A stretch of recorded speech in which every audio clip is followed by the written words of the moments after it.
So good afternoon, everyone. Thanks for joining here today. So the topic of my work is Deconfined criticality and bosonization duality in easy plane transassignments two-dimensional Undefer magnets. This talk is actually dedicated to the results of our preprint made in collaboration with IFW Dresden. And this talk will sum up all my previous large talks on our cow seminars. So this is like an Avengers movie or something. So the outline for our talk today is first I'll give a brief introduction into Deconfined criticality. Then I'll talk about our model of topological easy plane Undefer magnets. I will show how we perform diagonalization group analysis and how it's influenced by having the topological term. Then I'll move to discussing dualities in quantum field theory in general and how it influences our model. Then, through having shown the self-duality of our model and the existence of the Deconfined criticality, we'll be able to show that there is a bosonization duality for massless Dirac ferment and, of course, some conclusions. So let's start with the Deconfined quantum criticality. We know that the traditional guiding principle behind the theory of quantum phase transitions is the Landau-Ginzburg-Wilson paradigm, which basically assigns an order parameter, some characteristic quantity of the system that is non-zero if we are in the ordered state of broken symmetry, or is zero when we are in the disordered state. But if we look at this example of the quantum magnetism on a square lattice, where on the left we have the state of a broken spin rotation symmetry, which is the antiferromagnet here. And on the right side, we have a valence bond solid quantum paramagnet phase, which also breaks symmetry by the other one, the symmetry of lattice translation, where spins form singlet bonds here. And so because both of these states are states of broken symmetry, but different symmetries, they have two different order parameters. The antiferromagnetic state is described by the direction of magnetization, and the valence bond solid is described by some assigned complex number. So this is the case where we have competing order parameters. And the Landau-Ginzburg-Wilson theory would predict that there should be a first order phase transition, the discontinuous one. But we could ask, like, what then do we expect at the critical point when we vary some parameter G? Like, what happens here? And there are effective lattice theories which describe such models. For example, the JQ model, where we have two terms, where S are the spins, and we have a summation of the nearest neighbors and over the plaquette. And in this case, this coupling that we have here that we vary would be just a relation between these two couplings in the lattice model. But to answer the question, understand what happens here actually at the critical point, or at the critical value of the coupling, we turn to the effective antiferromagnet theory described by quantum O3 nonlinear sigma model, where n is that vector of the direction, the three-dimensional vector of the magnetization in the antiferromagnet, and G is a coupling. Because n is a unit vector, we have the following constraint, and we could use the following Hopf mapping, where n, this three-dimensional vector in 2 + 1 dimensions, can be described through two different fields, two different complex fields, Z1 and ZB, where this vector is vector of Pauli matrices. That would mean that through this Hopf mapping, we map the three-dimensional sphere because these spinants have four real components into the two-dimensional sphere because n is three-dimensional. And we see that from the mapping from this constraint that we got initially. Then if we use this mapping, the nonlinear sigma model will be rewritten in the so-called CP1 representation, where the first term comes directly from the mapping. But we see that there appears an emergent gauge field A mu, which can be written as follows. And this is an auxiliary field at the level of field equations. So it doesn't have its own dynamic, but it becomes dynamical when quantum fluctuations of these Z fields are accounted for, causing a Maxwell term to be generated in the low energy regime. So what this means for us is that there is this emergent gauge field, which mediates interactions between emergent particles described by these fields, Z's, that we will refer to as spin-ins. And these emergent particles carry fractions of the quantum numbers of the underlying degrees of freedom. These fractional particles are not present, therefore confined, at low energies on either side of the translation, but appear naturally at the transition point. So like at the bulk, at two different phases, we have two different order parameters, but they actually consist of more elementary building blocks, which are these Z fields, these spin-ins, which only emerge, appear, and have their own dynamics precisely at, precisely at the critical point. And this was shown in 2008 paper and was dubbed as Deconfined quantum criticality. And it was shown that actually this system, this quantum magnetism system features second order phase transition due to the deconfined quantum critical point.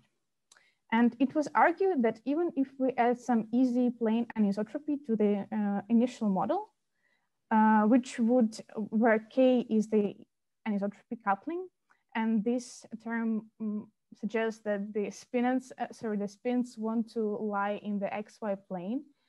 So they're confined, and the symmetry is broken from the SU2 symmetry of spins to just the U1 in the plane.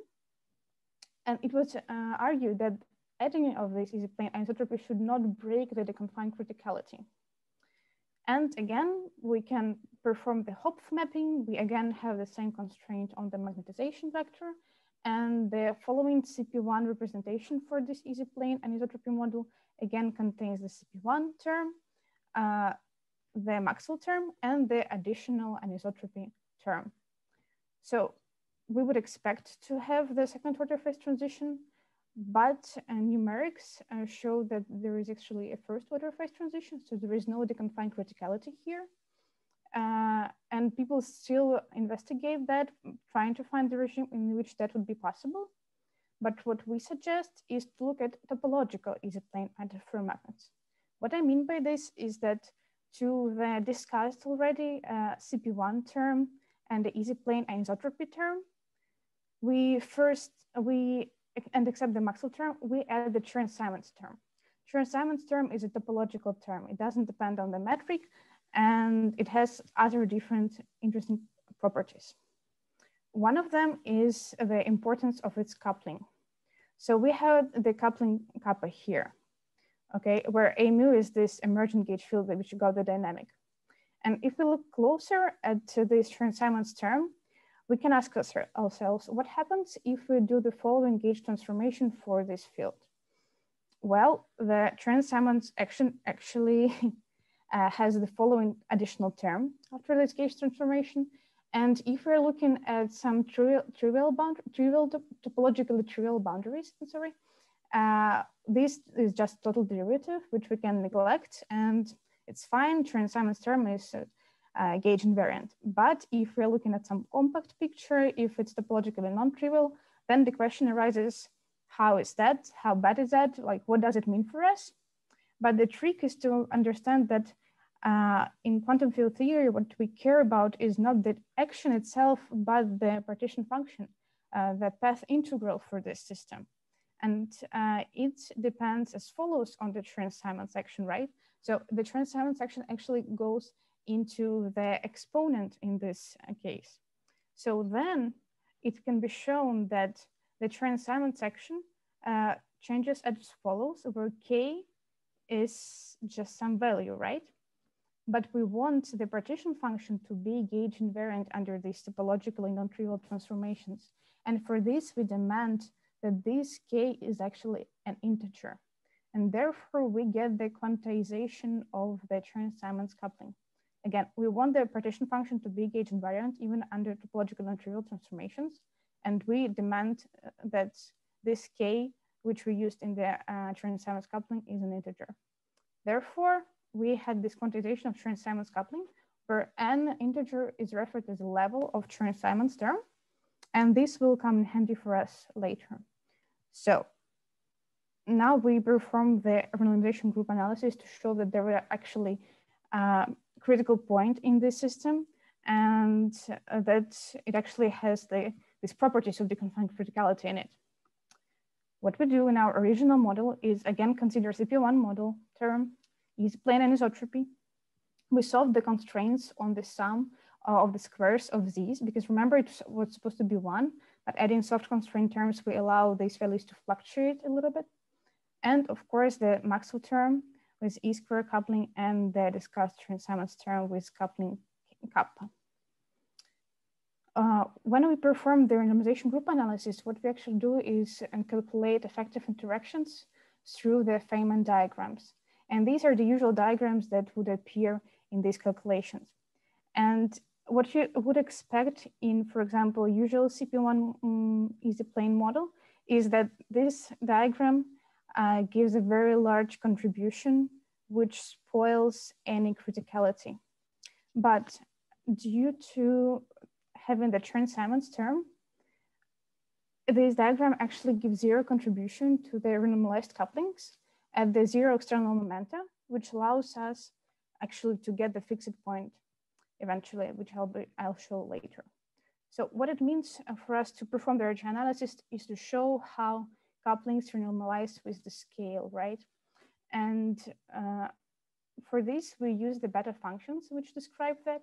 For example, G is any coupling like an isotropy coupling K, or the coupling for the Maxwell term E square, and lambda is the scale. For example, it's a renormalization mass. And what this beta function shows is how these couplings change with the scale with our RG transformations, and if they flow somewhere, if they flow to one specific value. If they do, then the beta function is equal to 0 at that value. And this point is called the fixed point. Fixed points are very much connected to existence of critical points, and they allow us to say that there is actually a second order phase transition. So what we want to do is to calculate beta functions for our couplings and see if we can solve the system of equations so that beta functions are 0. So here on this slide, we see beta functions for coupling U, coupling K isotropy coupling for Maxwell term, and for the Chern-Simons term. These heads over the couplings mean that these couplings are dimensionless. Therefore, it means that they, through the dimensional analysis, we found their dimensionality and just divided it by the renormalization mass. And so we want to know how these beta functions behave, how the couplings behave with RG transformations. And let's forget now the first two beta functions, which look scary, and focus on the last two ones. And if we look here at the beta function for the E square, we see that this we can easily solve and find the fixed point for this coupling, which would be equal to 12 pi. And then it's interesting how this is connected to the beta function for kappa. So first of all, the existence of this fixed point for dimensionless coupling E square means for dimension full bare Maxwell coupling that it goes to infinity. This is one very important takeaway from this section, which I'll return to later. So E square is infinite. But now, how does this existence of fixed point for this coupling influences the Chern-Simons? Because Chern-Simons term is topological, it doesn't depend on the metric, and it does not renormalize. This is very important. It would mean that usually you would expect to see the beta function for kappa to be equal 0 always for any arbitrary kappa. But because of the vacuum polarization diagram, there is actually this expression, which means that for any arbitrary value of kappa, it has a fixed point if the dimensionless E square coupling for Maxwell term goes into the fixed point. So these are connected. If you send the Maxwell coupling to the fixed point, you will send the transimus coupling to the fixed point. And very important that this is for any arbitrary kappa. That would mean eventually that kappa appears in our calculations later.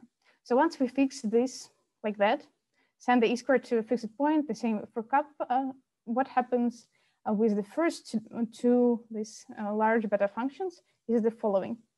We can build the RG flow for this, where K is the anisotropy coupling, and U, we saw how it appeared in the soft constraint term.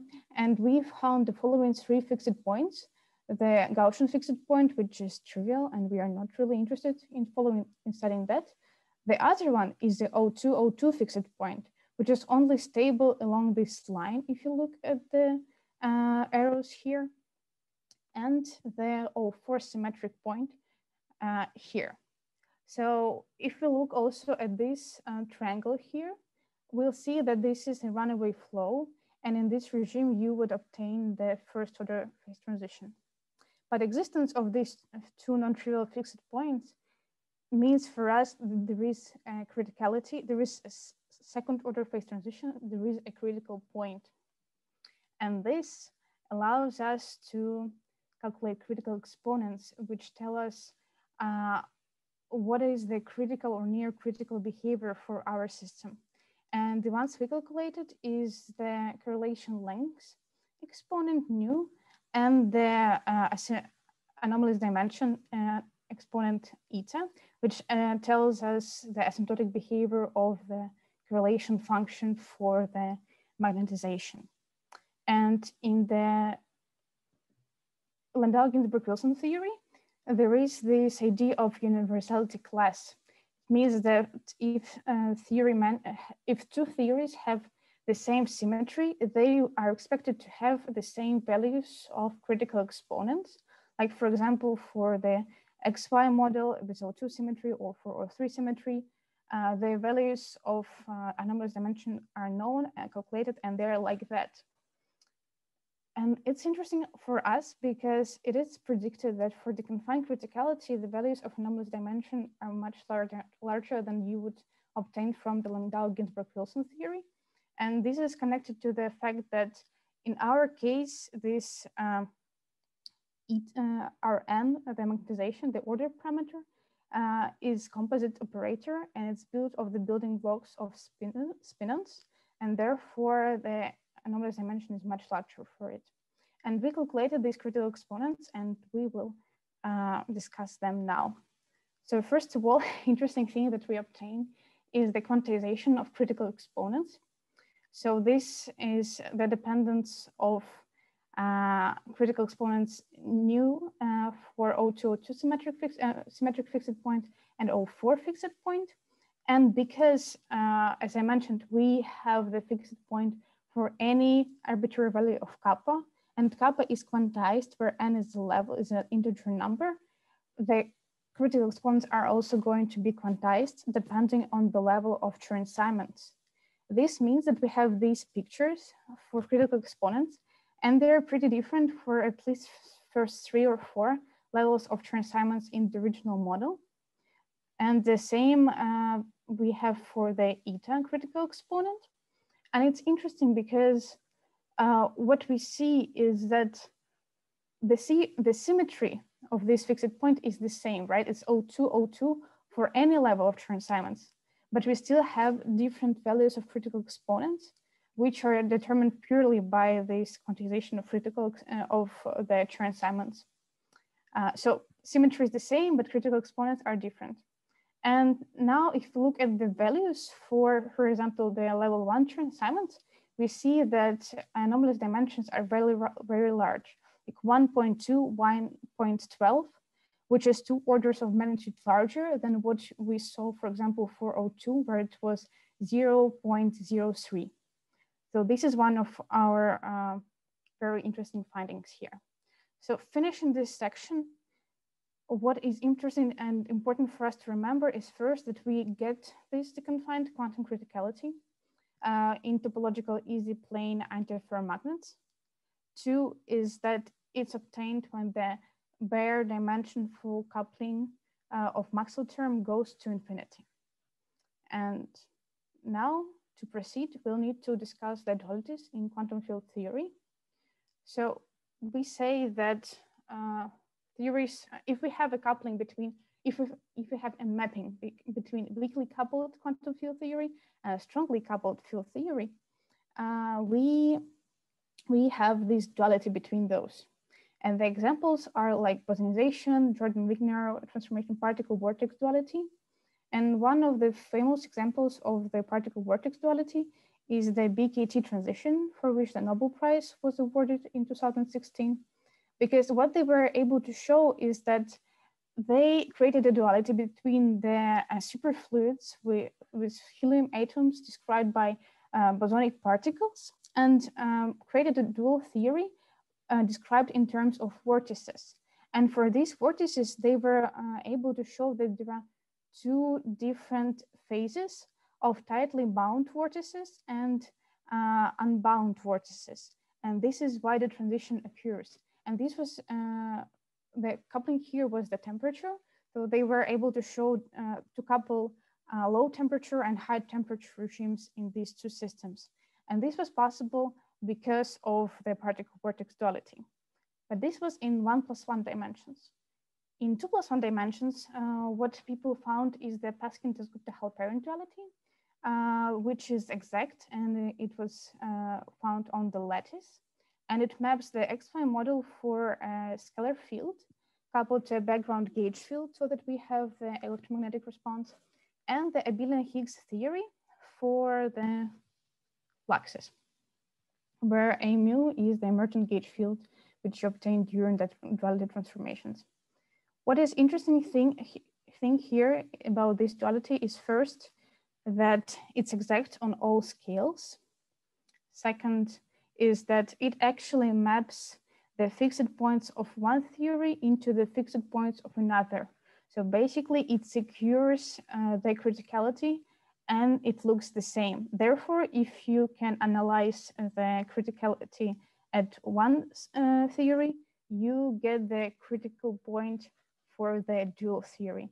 And here they created this duality which connects the particle density with the flux density in the other theory. But again, this is for bosonic theories. Question is, can we do this with fermions? Can we do these kinds of dualities with fermions? And luckily for us, if we are in 2+1 dimensions, there is a mechanism for this, which is called the flux attachment. So if we look at QED in 3 dimensions, we can write the following action for the massless fermions coupled to a background gauge field A. And these are free fermions. And we can have the interacting phi to the 4 bosonic theory for some scalar field phi, also coupled to the background gauge A mu.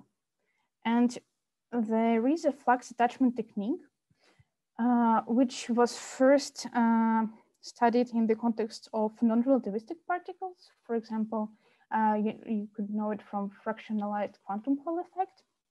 But however, it also can be applied for the relativistic systems.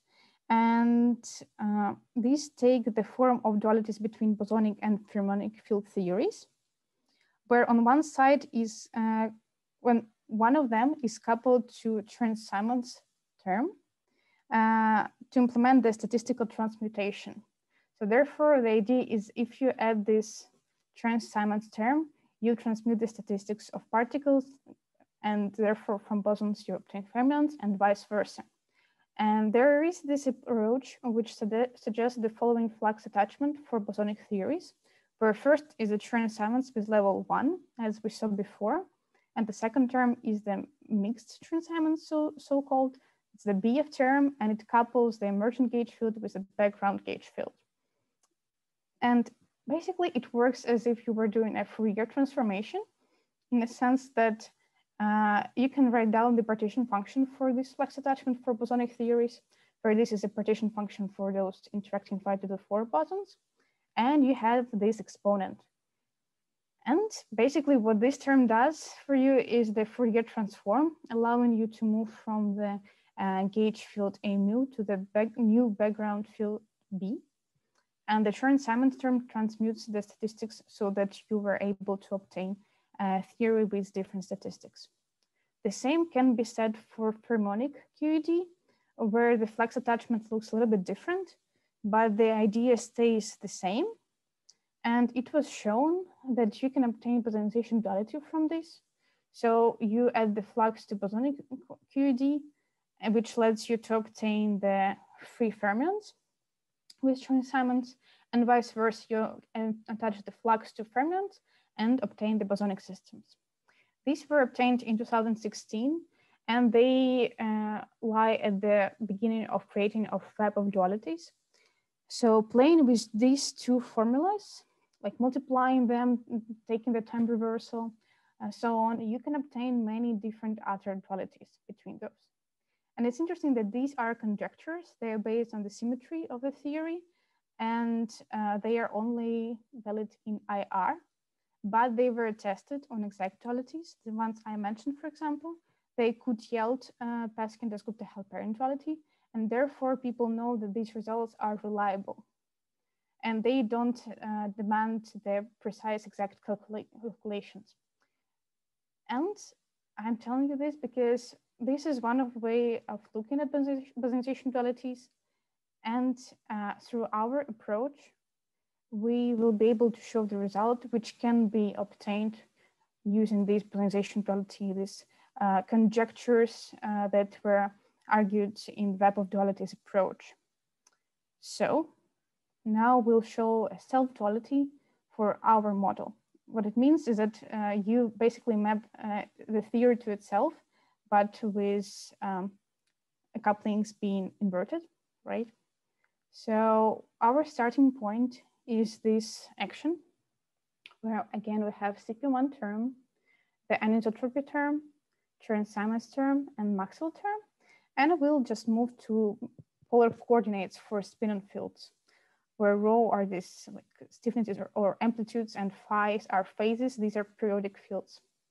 And then if we rewrite this, the partition function looks as follows, having this delta function, which still preserves for us the constraint on amplitudes. And the action looks like that. I'm showing it to you, although this is an easy transformation, because it's very now interesting to see what happens when we go to the large or deep easy plane anisotropy regime. It means that this K, this coupling, is much larger than G. This would fix these two amplitudes to be equal, so that this term disappears.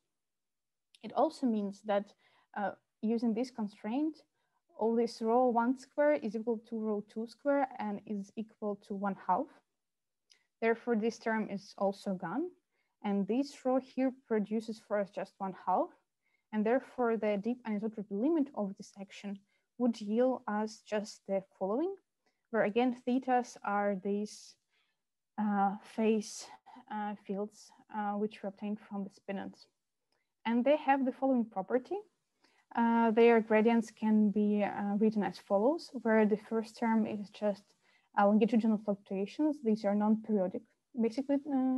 And the second is the periodic term. It contains vortex gauge field.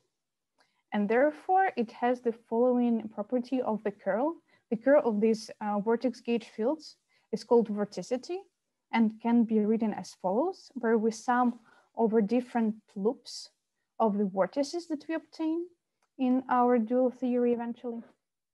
And where n is the integer number, this is like a Winding number. This is how many times the particles of the original theory are actually going around the loops in the dual theory. And these are just loop integrals over the vortex loops.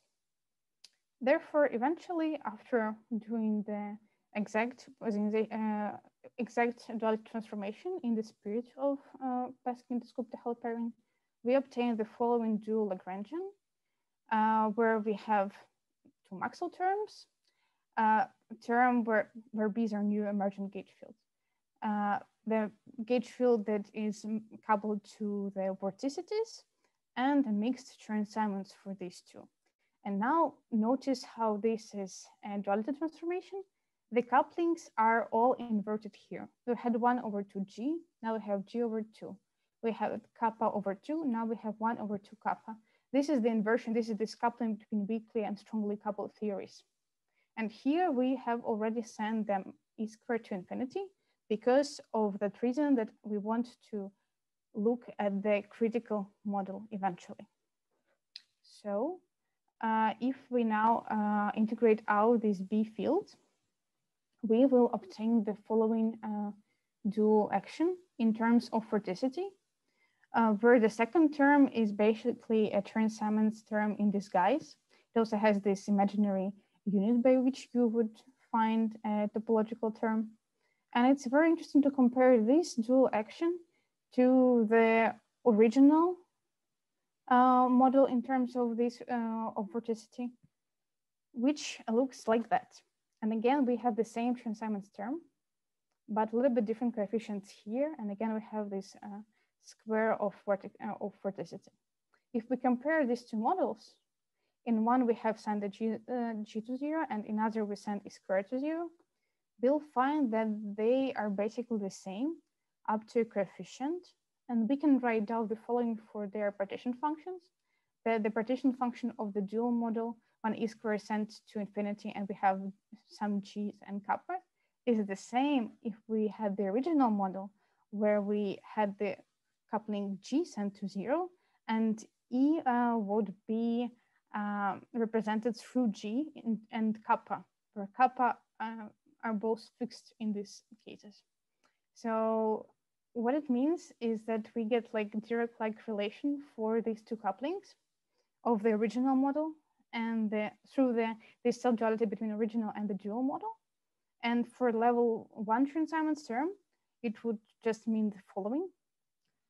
And this is very important for us because, as I mentioned, e² going to infinity is where the critical point lies, where the critical regime lies.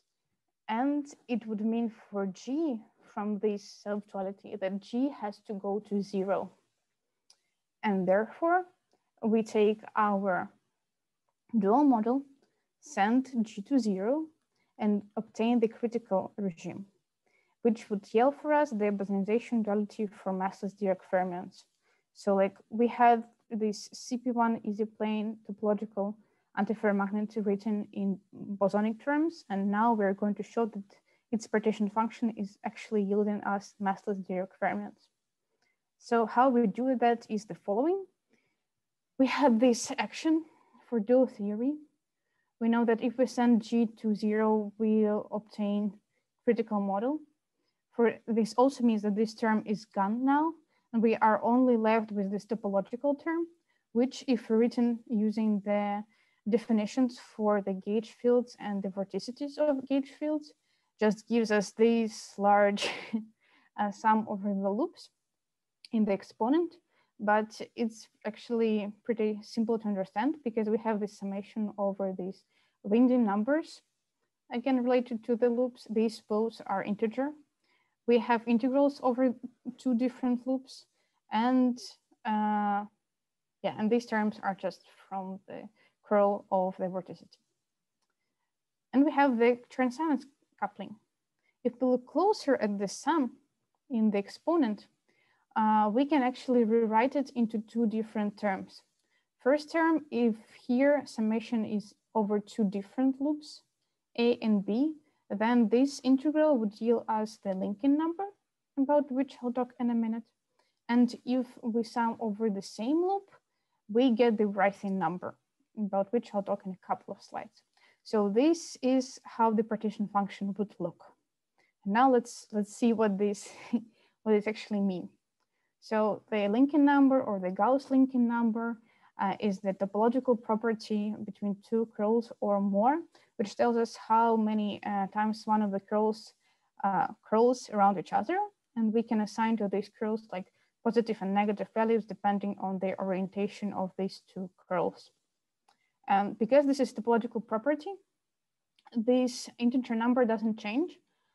with any continuous deformations of these curls. We can change them how many we want, but until this blue thing goes over the red one, we are fine. So this is a topological property. It's definitely an integer, always. On the other side, we got the term with Writing number when the loops were the same. These are the definition of the Writing number. And it tells us how many times the curl coils around itself. And we can also like assign positive and negative crossings. But in 3 dimensions, this is actually any number because this is a geometrical property of the curl, how it coils.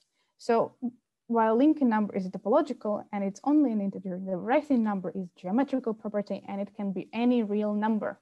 This is important for us because once we return to our critical partition function, what we see is that this term only contains integers. Lincoln number is an integer, Lincoln numbers are integer.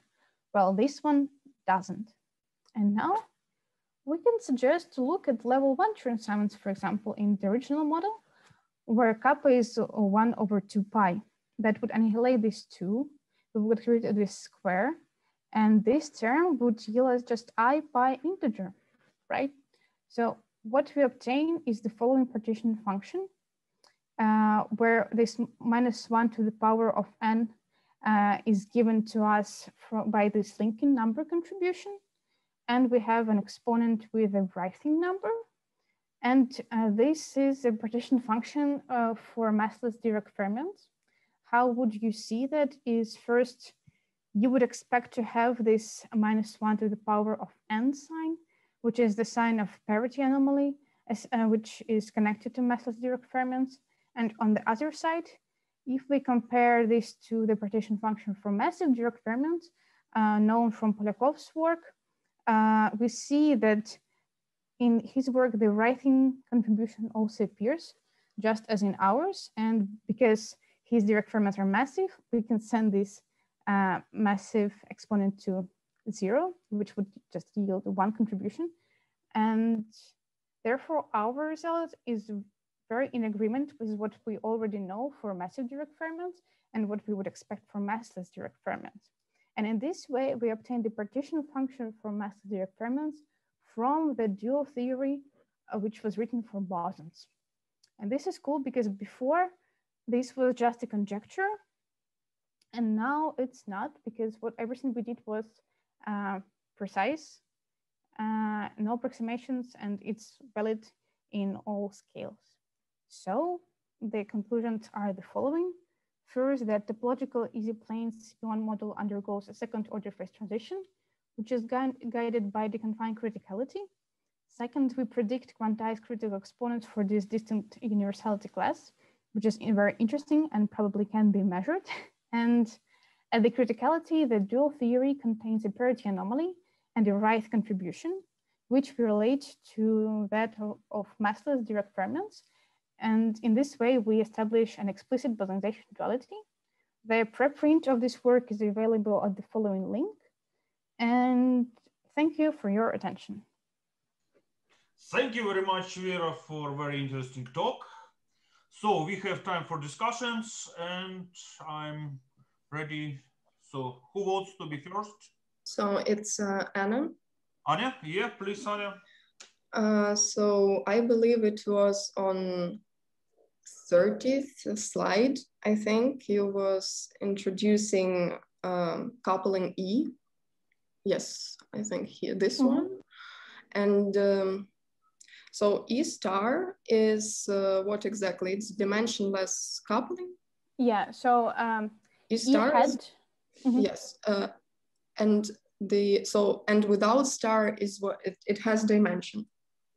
And no.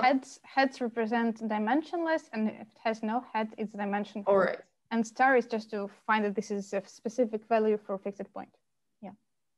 Oh, so how does it follows from the finite E with head, like the infinite with E without? Yeah, okay, so the question is, how do we make the conclusion that this goes to infinity if we have this like fixed point. Okay, so for this, I will answer with the way how we define the dimensionless renormalized coupling. It's the follows. So these are dimensionless renormalized couplings. What it means is that we wrote the renormalized coupling E square, and then we renormalized it over its dimension. So we, in this case, we just divided by this renormalization mass. And actually, it looks like that, where this is a bicomposition diagram, which would yield you the following term, or the term which is, okay, yes, the following term. And what is interesting here is that if you send the mass to 0, in this case, renormalization mass to 0, in which case you would expect to get a critical system, this is actually the same if you send E square bare to infinity. And therefore, these are like the same. So we say that you obtain criticality, you obtain this particular fixed point when E square bare sent to infinity, because it's the same as if you send the renormalization mass to 0. And because it's actually like asymptotic, like proportional, because this bicomposition diagram is proportional to this term, it actually contains like this 1/12 pi or something, from which we yield this particular value of the fixed point. Okay, and also, by the way, could you show this cool picture with fixed points? RG flows. I can show you already this one, yes. Yeah. And the question is, so what can you tell about this these fixed points? Are they equally stable? Are they stable at all? Yeah. Okay. So the idea is that this is the O2 fixed point that I showed. This is the O4 fixed point, and this one is they both are like IR stable, but this one is stable over this line. And from here we have the runaway flow, and the O4 point is the most symmetric one, the most stable one. And you would expect this, that the point featuring the highest symmetry, the O4, is more stable. But you can actually better see this in different notations. Like you can rewrite the coordinates and introducing new couplings like V, which is the just the difference between these two couplings, and U, which is the sum of these two couplings. And this is like a rotation, basically. So in this case, this is the O2 fixed point. And you see that it's only stable when V is 0. And this is the O4 symmetric point, which is stable everywhere. Okay. All right. Thank you. Thank you. It's okay. I have a question. May you talk a little bit about appearance of this parameter here in 8 slides? What's the in slide number 8, you said? Yes. Okay, wait a moment. I don't see. In the linear sigma model, we don't have any year and something like this. And how this parameter here? No. Yeah. Okay. So because when we consider the dynamics of the field, they are quantum fluctuations of these spinons. We actually get we generate dynamics for this emergent gauge field A mu, and to describe its behavior and these fluctuations at low energies, we use the Maxwell term. There are other ways in which you can do that. For example, people also write like Berry phases for that, but in low energy regime, Maxwell should be fine. Okay, so this is a new term. Yes. So like these ones are like precisely obtained, but this one is to account for this quantum fluctuations. And may you tell something more about soft constraints term in your... Yeah. So if we look at this term, this is called the hard constraint, basically, because we just want this precise relation for the sum of squares of these to be 1, and that's it. But if we can soften the constraint by adding like these additional terms, they basically like give more freedom to fluctuate for these. like you see, this would be just one if the constraint was precise, but now it's not, like it can fluctuate a little bit. If we were in a hard constraint, these terms just would be gone because we know that the sum of the squares of these is 1. Therefore, we couldn't generate it. And why the soft constraint terms appear here is that, to be honest, it's much easier to write the RG for them. And people just usually do that. Like if you have hard constraint and soft constraint, you just use soft constraint for RG analysis, because this does not change the critical behavior of the system, but makes things much more easy for you. So. Okay, thank you very much.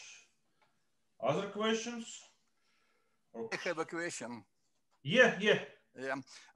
Vera, in your talk, you discuss the duality relation between partition function.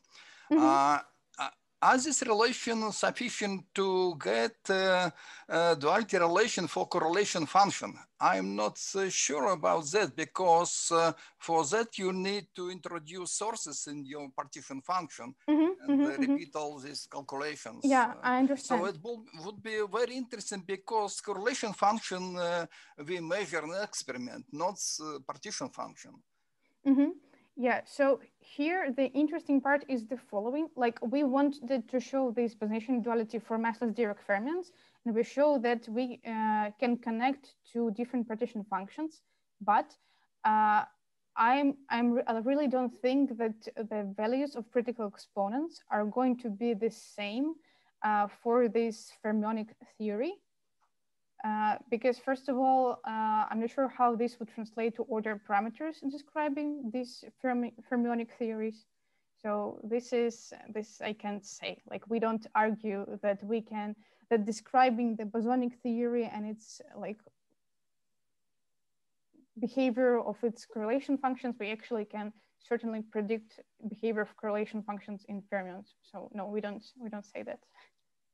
Yeah, okay. Do you have any example how to relate even the simplest correlation functions into theories?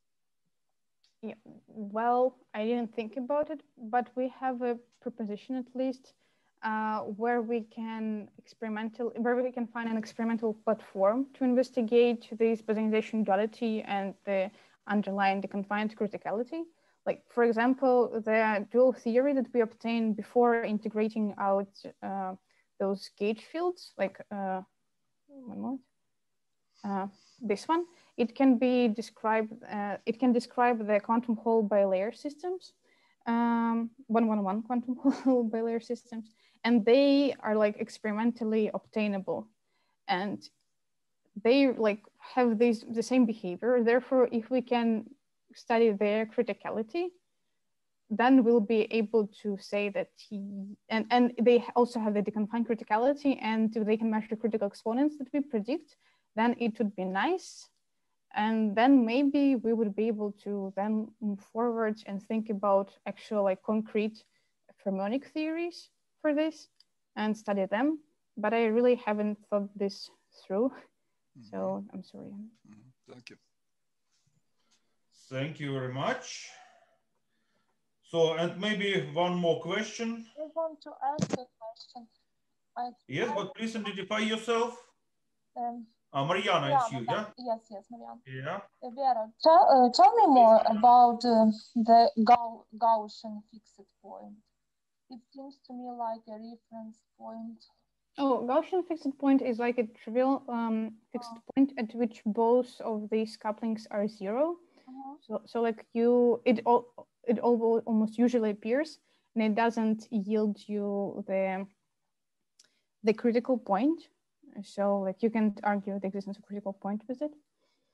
So that's why it's not interesting for us. Yes, thank you. I understood. Okay, thank you very much. So this is really interesting discussions, but I'm afraid we have no time anymore. Thank you very much. Thank you very much.